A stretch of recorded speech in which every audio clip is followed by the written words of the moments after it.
Welcome to the podcast, formerly known as Another Podcast. I am Coleman. This is my friend Luke here. Hello. So today is a big day. Is it? Because this is episode 30. Oh, we hit the triple digits. Yes, so I didn't even realize. I think we have to talk about why, our numbers and how it all works. Because people are probably... Not another number episode. Well, we've already had that episode. This is not a number episode. Okay, I'm following you. So, when we hit double digits, Yeah. we hit the big 2-0. Yeah. So... Everyone knows how this works. Yes. But then, single digits...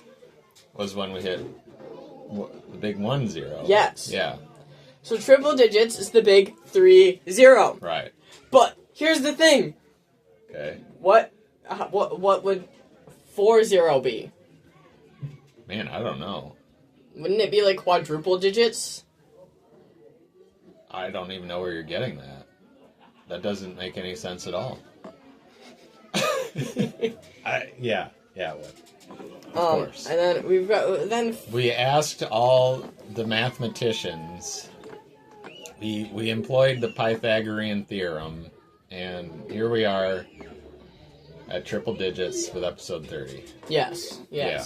They said it all made sense and it was okay if this is how it works. Yep. Some people may be like, but what about 3? Like the 1-0-0? That's triple digits. Well, you see, that would be. It has absolutely no threes in it. That has no 3s in it, so I'm sorry, it cannot be the triple digits. Do we hit triple digits again when we hit 3-3? Are we double triple digits at that point? Yeah. Okay. For the double triple digits. Just for that one episode, though. And then it goes back to triple digits. Okay. But, Yeah. yeah.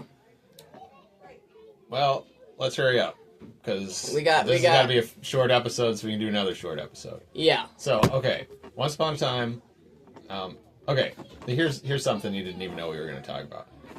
I had this idea. It's like... Put a dark spin on the Star Wars trilogy, the original trilogy. Now imagine this, okay? Let's forget Luke Skywalker for a second and focus on like Princess Leia's side of things. Growing up, you got her dad, Bail Organa, not obviously her adopted dad, because spoilers, that's not a real dad. Anyway, like. So one of the things, like okay, I'm sorry. Let's just imagine for a second that she had these nightmares as a child about like I don't know the planet she was living on just suddenly blowing up, and Daddy Organa just goes in there and he's like calming her down, but after like the third or fourth time he's like, well, wait, this kid's got like the Force, and they can see things before they happen sometimes. What if this is legit? So maybe that's why he got her in, like, the Rebel Navy early on. So, like, just in case the planet was going to blow up, at least his precious daughter would be somewhere else. That was my thought. Daddy Organa. Yeah.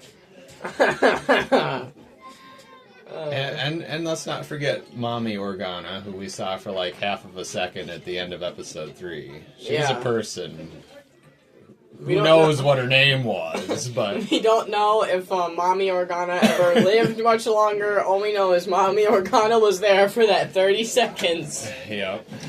So, yeah. I hope you all heard that. We were just told to shut up. That was pretty great. It's the people in the background that cause us to have the paperwork. We actually have some cool paperwork today. We have a notification and guidance memorandum on the alteration of a non-community public water supply. So we'll be reviewing that later. Yeah. And possibly, hit the highlights of it for you in a future episode. Yeah. like and comment. Yeah. Shoot. See, you know it's a big episode. You know we've hit triple digits because Luke is now saying like and comment. Yeah. Well, I'm encouraging people to be like, yes, we want to hear about the alteration of an community public water supply. Yeah. We've given them something legitimate to finally be excited about. Yeah. So, Now, if you're not excited about it, I don't know what to tell you. yeah. Just, prepare to be bored for your whole life, I guess, if that doesn't even meet your standards. But, I do have something to mention. Okay, good. I was editing last week's episode, right? All right. And we forgot to do the Impossible Trivia intro. And so I couldn't put the song in there because we never went, it's Impossible Trivia time! So we never did it. Okay. Sadly, so I did not put it in there because we never did that. That's awful. We just kind of went, well, let's do it because we were running late. You couldn't just, find where we weren't saying a word for just, a split second and then just, spread that out and then put the song in there? Well, I could have, but I honestly didn't feel like it. Okay. And so I was like, you know what? There's something to be said for admitting how incredibly lazy you are. So Oh, good job. okay. I was just like, you know what? We'll leave it out this week, and I'll mention it for next week, and Okay. we'll do it double this week. What else did we have to talk about, though? We have to talk about beards. Okay. That's something we got to talk about. All right. So for one, let's start off with Luke has a beard. Yeah, I guess at one point he does. No, not Luke Skywalker. I'm talking about you. Oh. You have a beard. Oh, yeah. Luke Me, has a beard. Yeah, right, yeah. yes, You have a yes, beard. I have a beard. Now, we're not just talking about beards in general. We're talking about all facial hair. You have a beard, too. Yeah, I'm growing out the mutton chops. Right. So that's kind of a beard. Sure. It's just not with the middle part that actually It's makes only it a visible beard. under a microscope, Yeah. but it's happening. Yeah. But we also have to talk about, Dumbledore and Gandalf's beard. Okay. I think Dumbledore wins. If it was... look, anybody that can have, 3 little bowling balls in their beard. Yeah. He's far and away ahead of the beard game as wizards go. But Yeah. Gandalf has him beat in another category, and this is very important. It's not, for whatever reason, they didn't capitalize on this in the movie. I'll never understand why, because it would have been awesome. But once upon a time, in the little thing called the actual book that Tolkien wrote, and at least it's this way in The Hobbit. Can't tell you for sure if they actually, doubled down on this detail in Lord of the Rings. I can't remember. But Gandalf's eyebrows were interestingly said to be even wider than the brim of his hat. And, Gandalf the Grey has the very traditional, stupidly big hat with a stupidly big brim. So, we're talking some serious eyebrows. Yeah. Dumbledore probably couldn't even conceive of eyebrows. Dumbledore also beats him on long nose because in the book he had a super long nose for some reason. Okay. But, yes, I think Gandalf beats him on eyebrows. For sure. Gandalf beats pretty much anybody I can think of on eyebrows. he goes to walk into a doorway and he's like, dang it, I can't fit in this one either. My eyebrows will hit the sides. He starched him too hard again. So, an important feature of the relationship, and part of what sort of led to Saruman's downfall was that he, for whatever reason, was supposed to have been quite jealous of Gandalf, and now I'm finally beginning to see why that might have been. I'm so jealous of Gandalf. Why? Because he has so much better eyebrows than I do. Right. Saruman's feature, I guess, was just the tritone beard. Yeah. I don't know. I don't think that was mentioned anywhere in the book, but Lego will agree with me because that's how they made the Saruman beard. It's you've got the white beard, and then you've got the littler gray beard, and then you've got the dark gray beard. Yeah. It wasn't enough to have a 2-color gradient. They needed 3. Yeah. So. Well, if we're gonna have a short episode, we might as well hurry this up here. Well, we're already 10 minutes. Okay. Yeah. So it's impossible trivia time. Yeah.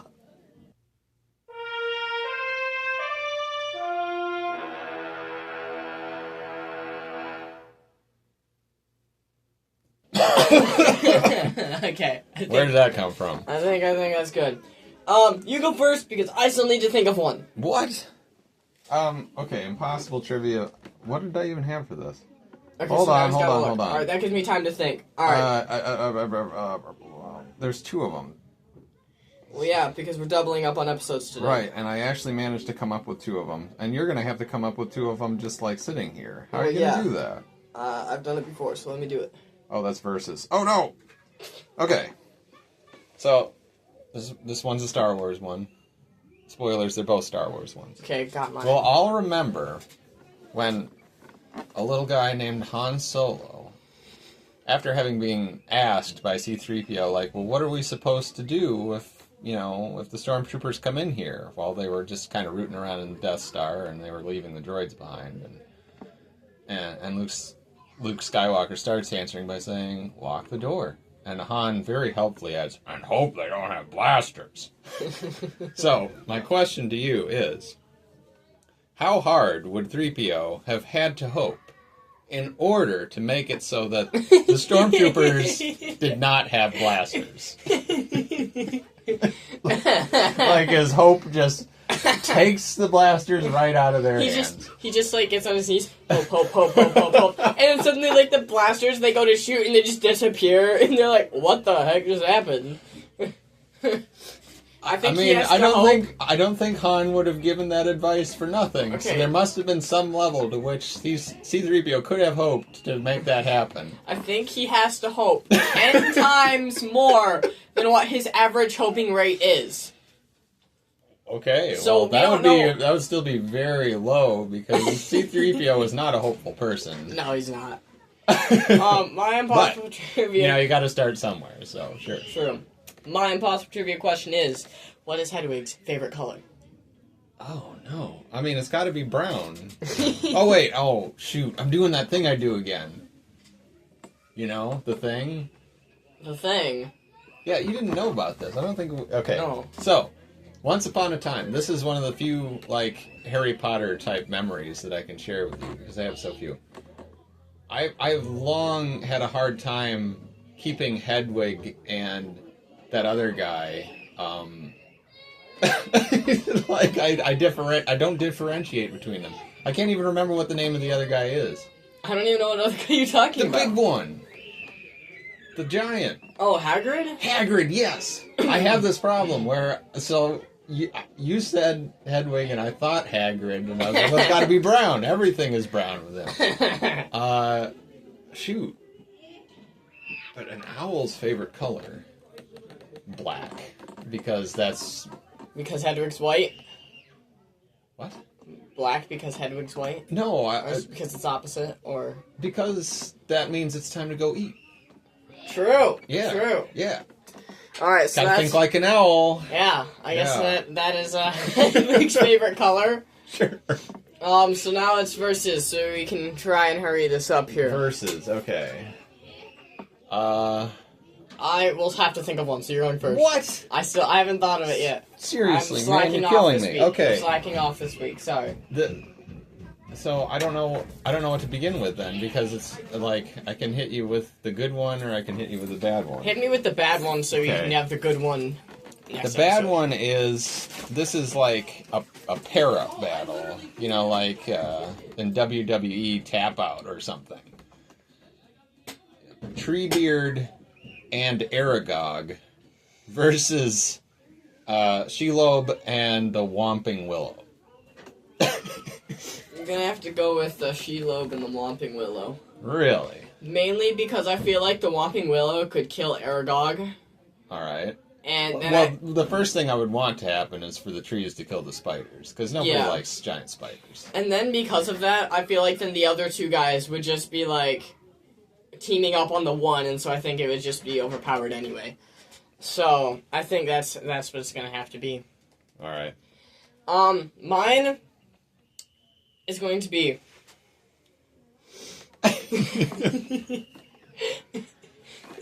You might have to edit some of this out. Snow speeder. Okay, snow speeder. Versus an Ewok. That. Like a snow speeder without a rider versus an Ewok. The Ewok would become the rider, just as with what we saw with the speeder bike. So there's not much of a conflict there. I mean, yeah, but like the Ewok would just like jump in and just start riding. Absolutely. So the Ewok would have like it wouldn't be like, oh no, I'm gonna beat up. The Ewok would be the one with the speeder's with me. The one with the speeder's with me, and then he would just jump into the speeder. See, I don't even know if okay. It's hard to okay. We have to very briefly touch into playing Rogue Squadron here, because one of the really nice things about the snow speeder in Rogue Squadron was that it was almost crash into the ground proof. Because of its like hover propulsion, if you veered to the ground, you would just kind of ricochet off of like 4 feet over the ground, and then you would just be like hugging the landscape. It was lovely. So if it works that way in real life, like, the Ewok really might be able to successfully pilot it for quite a great distance. Yeah. Well, this is another great episode of the podcast, formerly known as Another Podcast. A wonderfully shorter one. I'm Coleman, this is my friend Luke here, It's and me. We are signing out. Yep. See you next episode. Right, bye.